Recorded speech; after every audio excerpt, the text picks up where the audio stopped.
नमस्कार। तो घायल सैनिकों के द्वारा दुखद घटना को सुनकर प्रभु श्री राम जी भरत जी से कहते हैं कि देखो भरत भैया जी, 2 वनवासी लड़कों से हमारी पराजय हो रही है। लक्ष्मण मूर्छित अवस्था में है और हमारी सेना रण छोड़कर भाग रही है। इससे अच्छा तो हम वनवासी भले थे। वनवासी होकर हमने लंका के राजा रावण पर विजय पाई और आज हम राजा होकर 2 वनवासी लड़कों से हार रहे हैं। कितनी लज्जा की बात है। मैं स्वयं अब युद्ध के मैदान में जाऊंगा और तुम यहीं पूजा करो और अपनी माला जपो। ये सुनकर श्री भरत जी प्रभु श्री राम जी से कहते हैं कि ठहरिए दया निदान। अब भैया शत्रुघ्न और लक्ष्मण जैसे भाई पराजित होने के बाद मेरा यहाँ महल में अब काम क्या रह गया है। मैं स्वयं युद्ध के मैदान में जाऊंगा। मेरी माला का तार अब धनुष की प्रतिंचा बनेगा और माला का एक एक मोती मेरे उस धनुष का बाण बनेगा। तो ये सुनकर प्रभु श्री राम जी कहते हैं कि वो तो सारी बात ठीक है, लेकिन तुम अपनी सुरक्षा के लिए जामवंत और श्री हनुमान जी को साथ में लेकर जाना। सुना सैनिकों से जभी रण का दुख वृत्तांत, खेद प्रकट कर भरत से बोले सीताकांत। भैया देखो तो सही है कैसा अंधेर, 2 बच्चों ने कर दिया रण में यह हद फेर। धिक्कार राजसी बाणों पर जो रण इस भांति मचाता है, जो रण इस भांति मचाता है। मुझको तो वह क्लेशों वाला बन का जीवन ही भाता है। निश्चय है ये राजा होकर रण में 10 कंधर हारा था। तपसी जीवन के बल से ही हमने उसको संघारा था। देखो न प्रकट जिस योद्धा ने घननाद सरीखा मारा है, वही वनवासी बच्चों से चेतनाहीन बेचारा है। वही वनवासी बच्चों से चेतनाहीन बेचारा है।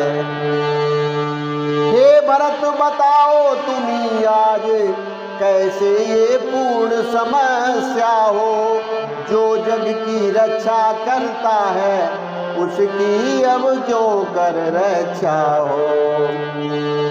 लक्ष्मण जब वहाँ मूर्छित हो तब तो मेरी तैयारी है, तब तो मेरी तैयारी है। कर्तव्य कान में कहता है अवधेश्वर तेरी बारी है। कर्तव्य कान में कहता है अवधेश्वर तेरी बारी है।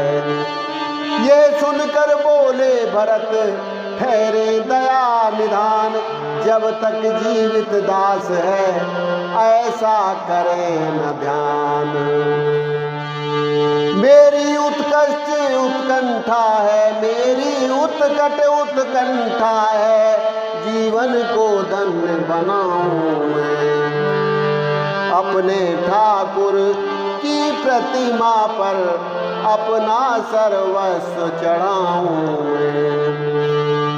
शत्रुघ्न लखन को जिस प्रकार रण आज्ञा देते हो भैया, वैसे ही काम भरत से भी इसलिए न लेते हो भैया।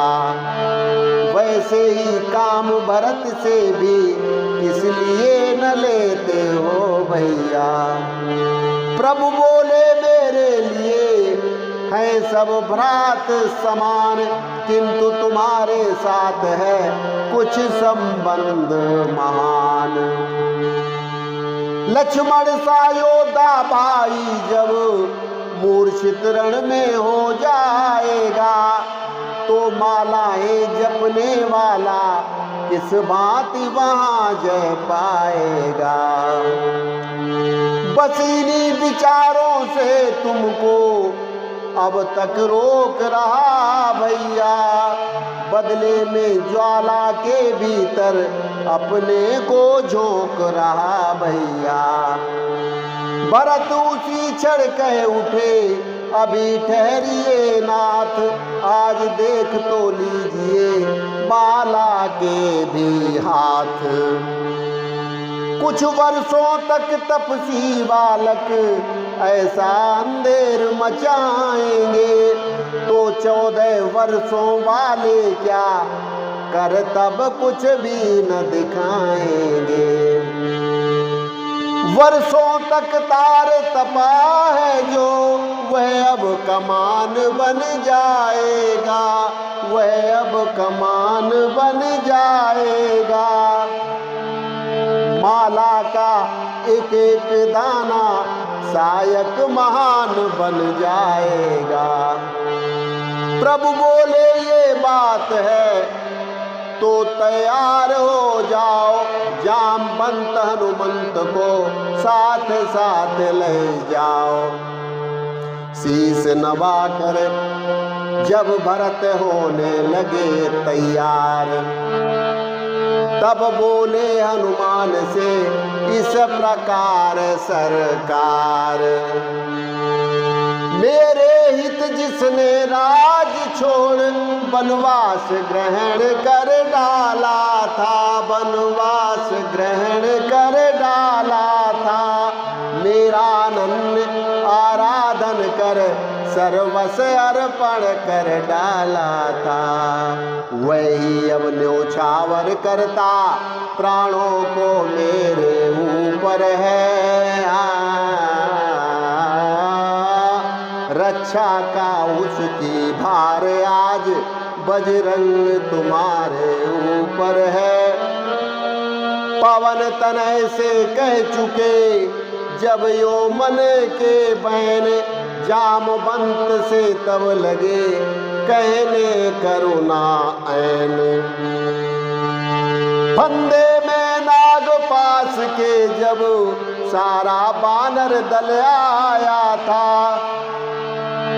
तब मेघनाथ को कर परास्त तुमने निज बल दिखलाया था।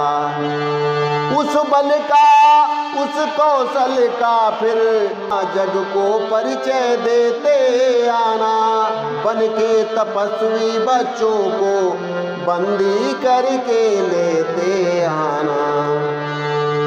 इधर राम आज्ञा हुई दासों को स्वीकार, उधर भरत जी आ गए होकर शीघ्र तैयार। आते ही बोले भरत शीश नवा सैलाद, निश्चय होगा विश्व में कौशल का जयनाद। जिसके हैं जगपति रखवाले उस जन को भला कहाँ भय है। त्रिभुवन में 14 लोकों में नवखंडों में उसकी जय है। छत्री का हृदय उमंगता है रण में कुछ कर दिखलाने को। हे नाथ आज्ञा दो तुरंत रघुकुल की जय में जाने को। भरत चखाएगा उन्हें रण का पूरा स्वाद, यदि सीतापति ने दिया हार्दिक आशीर्वाद। हो प्रसन्न प्रभु ने कहा है यदि ऐसी बात, हार्दिक आशीर्वाद है मेरा ये भी भ्रात।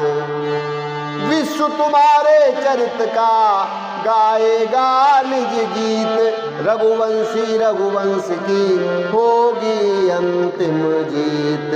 इतना सुनते ही किया दासों ने जयनाद, चले साथियों के सहित भरत लाल सैलाद।